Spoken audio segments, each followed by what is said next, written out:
Hey Tejanos, today we'll be making some quick make enchiladas.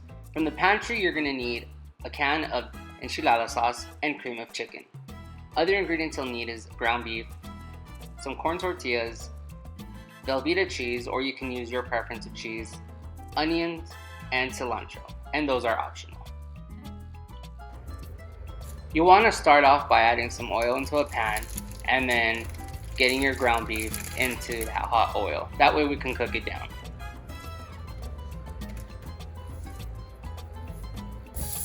Make sure you guys have clean hands doing this. Once you get the meat into the pan, go ahead and break it down. That way it can cook evenly.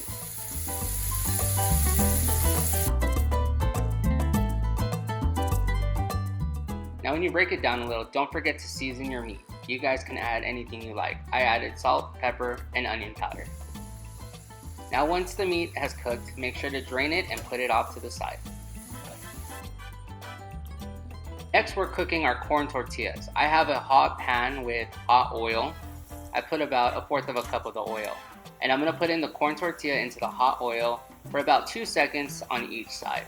Make sure not to overcook it so the tortilla doesn't get too crispy. You just want to go ahead and get it soft enough so we can roll the enchilada.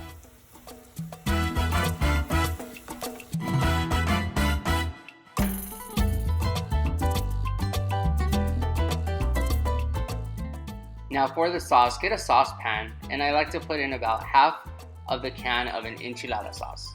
This one was a mild sauce, so it's not too spicy. Now to that, I'm going to add in about 2 to 3 teaspoons of cream of chicken. I know it sounds weird, but it honestly enhances the flavor and it makes our sauce a little bit more thick, like your typical enchilada sauce.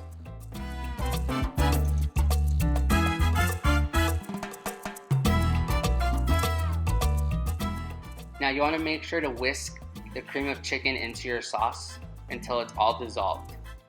Now as you're whisking it, you will see that the sauce is getting thicker, and that's what you want it to do. Once the sauce has thickened, I go ahead and let it cook down for about 5 to 10 minutes, just so the flavors can blend in together.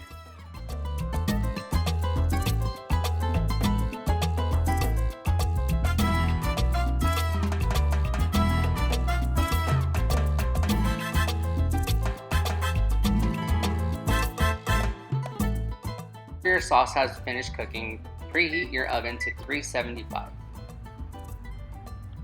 Next, I cut up my Velveeta cheese into strips. Alright, now to create the enchiladas. I first start off with a pan and I put in some of that sauce that we cooked on the bottom of the pan. Make sure to coat it all over. Now in another bowl, I put some enchilada sauce so I can dip my tortillas in. So now I'm putting down my cooked tortillas into the sauce so it can get coated, and then I go ahead and lay it down onto the pan. Next, I'm going to go ahead and fill in the tortilla with the ground beef. I put about 2 tablespoons of the ground beef. Make sure not to overflow it because we do want the enchilada to close without opening. I go ahead and put about 2 strips of the Velveeta cheese, but again, you can use any cheese you like, and then I roll it up. You're going to continue this process until you finished all your tortillas and you have a tray full of enchiladas.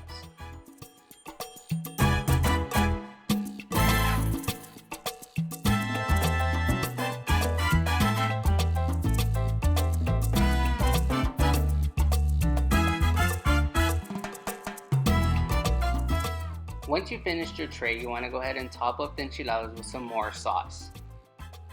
So go ahead and just continue putting the sauce all throughout the enchiladas.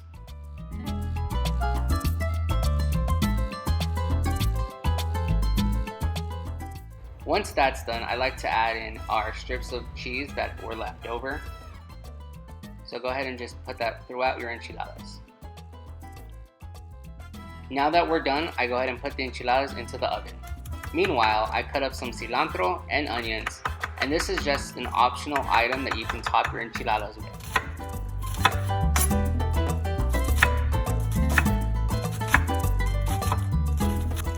The enchiladas were in the oven for about 10 minutes. I went ahead and pulled out the enchiladas once the cheese was melted, and now you can hear them bubbling. Go ahead and let them sit for another 10 minutes and then top them with your onions and cilantro. And go ahead and get ready to serve them. And there you have a quick make enchiladas. They really are good enchiladas and a must-try recipe.